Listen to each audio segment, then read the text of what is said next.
novo ministro da Fazenda, Fernando Haddad, anunciou nesta semana os primeiros nomes que irão fazer parte da equipe dele. O economista Gabriel Galípolo foi indicado como secretário executivo da pasta. Galípolo é conhecido do mercado financeiro, já que atuou como presidente do Banco Fator. Além disso, Haddad também anunciou Bernardo Api como secretário especial para a reforma tributária.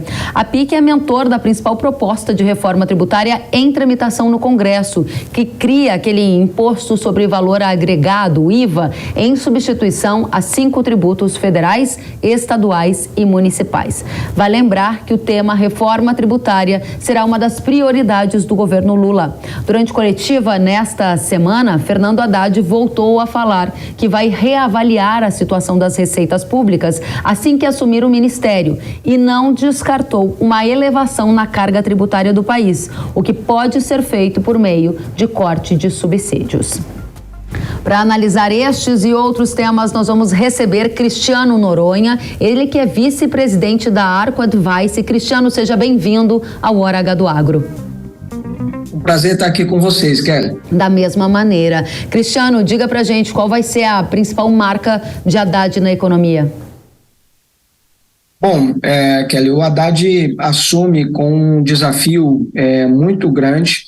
Existe uma grande dúvida sobre o compromisso fiscal do governo, há um grande ponto de interrogação no mercado, inclusive porque está em discussão no Congresso Nacional uma PEC chamada PEC da Transição, que ela flexibiliza justamente o teto de gastos e determina que o governo encaminhe ao Congresso Nacional até o dia 31 de agosto uma nova âncora fiscal, um projeto de lei complementar onde ele vai definir qual que vai ser o novo marco fiscal do país nos próximos anos. Então, há uma grande expectativa do mercado com relação a esse ponto. E o ministro Haddad tem dito, focado muito na questão social, né, dizendo que essa é uma demanda, inclusive, do presidente eleito Lula.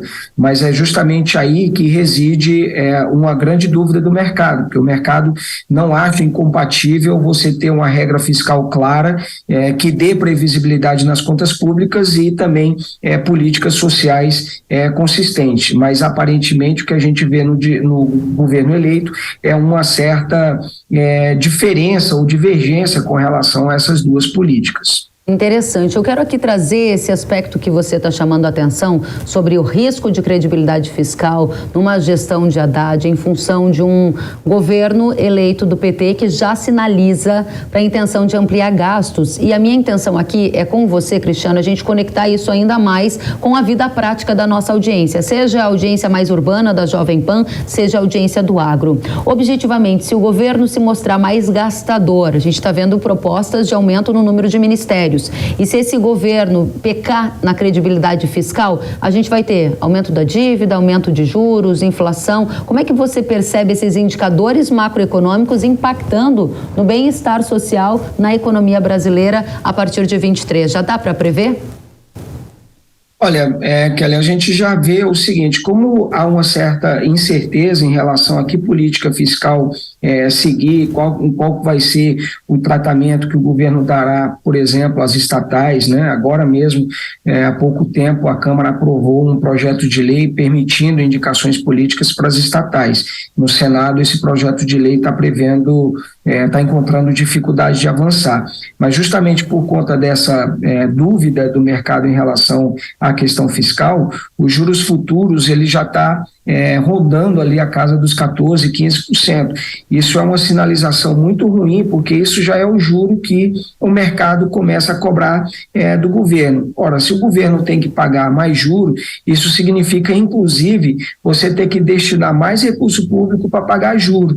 Você acaba tendo uma dificuldade de várias empresas de tomar crédito, e aí o governo tem que gastar mais dando esses juros subsidiados, e aí aumenta mais ainda a dívida. É uma bola de neve que vai gerando uma série de problemas, né, para a atividade econômica, né?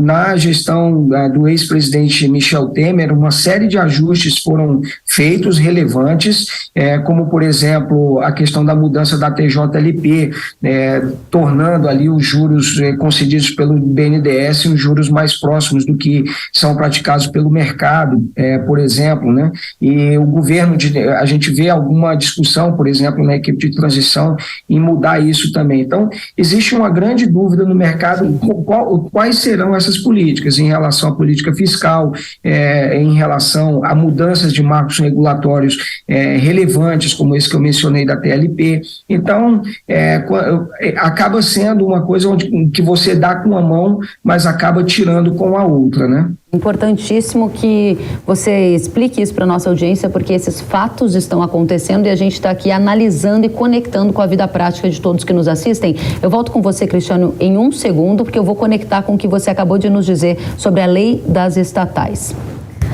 Nesta semana, o Lula anunciou que o coordenador dos grupos técnicos da transição, Aloysio Mercadante, será presidente do Banco Nacional de Desenvolvimento Econômico e Social, o BNDES. Atualmente, a lei das estatais estabelece uma quarentena de 36 meses para quem tenha atuado em campanhas eleitorais assumir cargo em empresa pública. Mas na Câmara dos Deputados, os parlamentares aprovaram um projeto que muda essa legislação e abre caminho para Mercadante assumir o BNDES.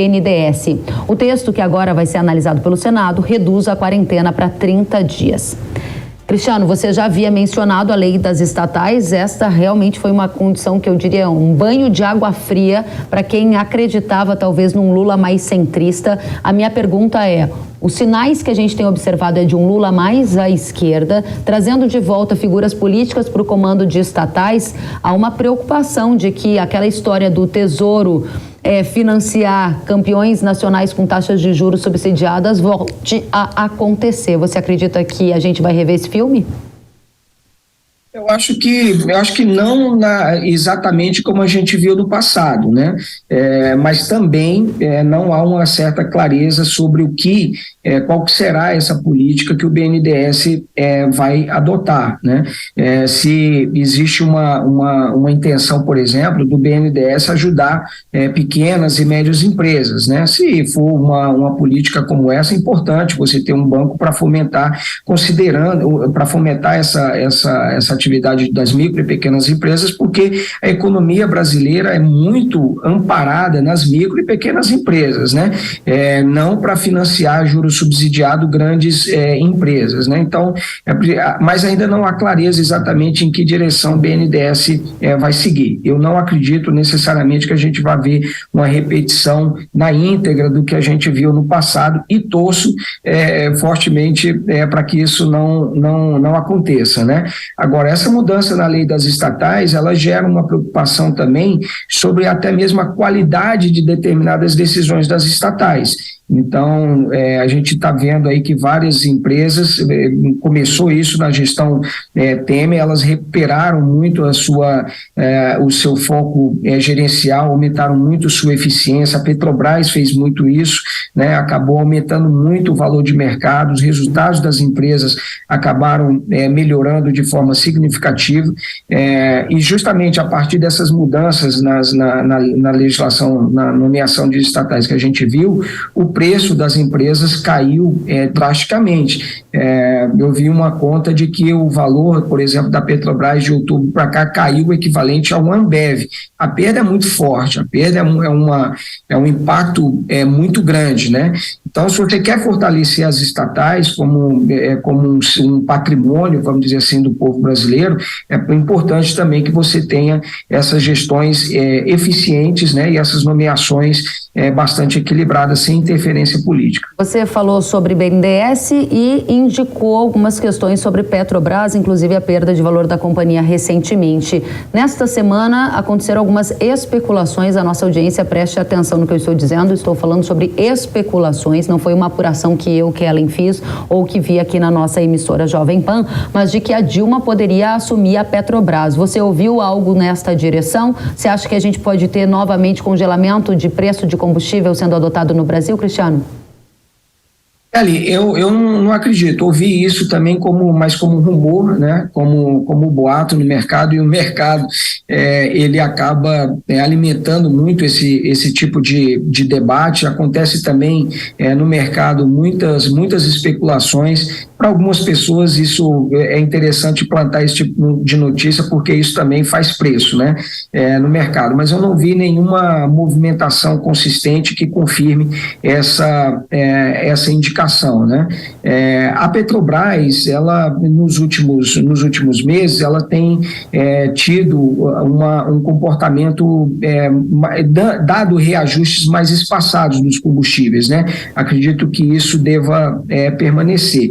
O que há uma dúvida aí quando o PT estava na oposição, senadores do PT, governadores do PT defenderam a aprovação de um projeto de lei que inclusive chegou a ser aprovado pelo Senado, criando um fundo de estabilização de preços. E esse fundo ele seria aplicado, né, a partir quando o preço subisse muito internacionalmente, você teria o acionamento disso para manter aqui os preços baixos.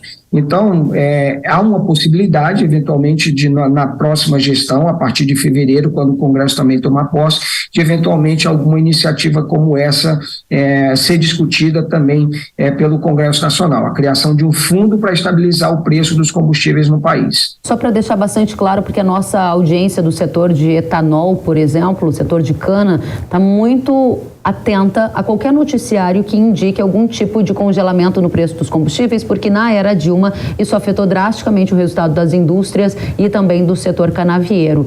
Para esclarecer, você tem algum nome que acredita que hoje é o mais cotado para assumir a Petrobras? E também para esclarecer, você descarta uma política de congelamento de preço na era PT ou você acha ela menos provável? Eu acredito que isso não vai acontecer. O que pode acontecer como eu disse, o governo fazer algum tipo de criação de algum fundo que possa compensar essa volatilidade internacional e conceder mais espaçamentos. Ainda não está, Kelly, definido aí o próximo presidente da companhia. Isso ainda não está muito claro, mas se a gente olhar, por exemplo, para algumas pessoas que integram a equipe de transição, existe lá Nelson Ubner, Thomas Kim, que eu acho que são o próprio senador Jean Paul Prats, a gente tem aí o Mercadante no BNDES nomeado, né, o senador Jean Paul Prats, que é um especialista também nessa questão de combustível, também o nome dele foi aventado. Então existem algumas especulações, algumas apostas, mas o nome ainda não foi batido o martelo em quem será o presidente. Muito bem, a gente vai voltar com você já, vou trazer agora conteúdo sobre os ministros das relações exteriores, e a gente vai entrar nesse tema com você já para saber os cotados para a esplanada dos ministérios. Um segundinho, Cristiano. O futuro ministro das Relações Exteriores, o Mauro Vieira, disse nesta semana que o governo vai retomar as relações com a Venezuela e também anunciou que Lula vai viajar para a Argentina, para a China e Estados Unidos nos primeiros meses de mandato. Ele também afirmou que há expectativa de que o acordo União Europeia e Mercosul avance.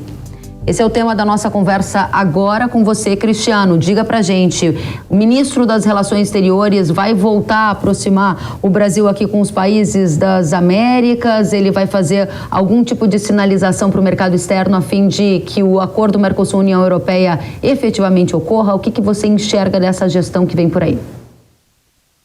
Olha, Kelly, eu enxergo um diálogo mais, vamos dizer assim, mais harmonioso, né, com os países da América do Sul, em especial, né, são países que são governados também em bom número por pessoas de esquerda, né, o caso da Venezuela, o caso da Argentina, por exemplo. Então, eu acho que vai se estabelecer aí uma relação amistosa entre o grupo. Mas também eu vejo na política externa brasileira um certo pragmatismo, né? O presidente Lula, por exemplo, foi rapidamente parabenizado pelo presidente dos Estados Unidos, o Biden, também após a vitória. Líderes de países europeus confirmaram presença, por exemplo, na posse do presidente eleito, né? Então eu vejo um diálogo não apenas com países da América do Sul, mas também Estados Unidos e Europa, né? Lembrando lembrando que essa questão, essa pauta ambiental é uma cobrança, por exemplo, de países europeus, inclusive para retomar determinados investimentos no país, para abrir diálogos entre Mercosul e União Europeia. Havia uma grande... O governo do PT ainda aposta muito na questão do Mercosul, o Paulo Guedes via isso como uma amarra e tudo mais. Enfim, é uma mudança que vai acontecer, mas eu acredito que essa mudança não necessariamente será negativa para o país, dado que alguns setores dialogam com esses países, independentemente do governo, né? O setor do agro, por exemplo, dialoga e tem acordos, exportações aí para a China, independentemente do governo, né? Então, eu acredito que não necessariamente a gente vai ver para o agro um impacto negativo a partir desses diálogos com outros países. Excelente. Cristiano, já que você falou em agro, nosso tempo aqui está encerrando, mas gostaria de aproveitar os seus conhecimentos, o seu bom trânsito na política, para saber, neste momento, qual é o favorito para assumir o Ministério da Agricultura e o Ministério do Meio Ambiente, outras pastas que também interessam muito ao setor agro. Kelly, olha, o nome no Ministério da Agricultura muito provavelmente virá alguém da bancada do agronegócio no Congresso Nacional, né?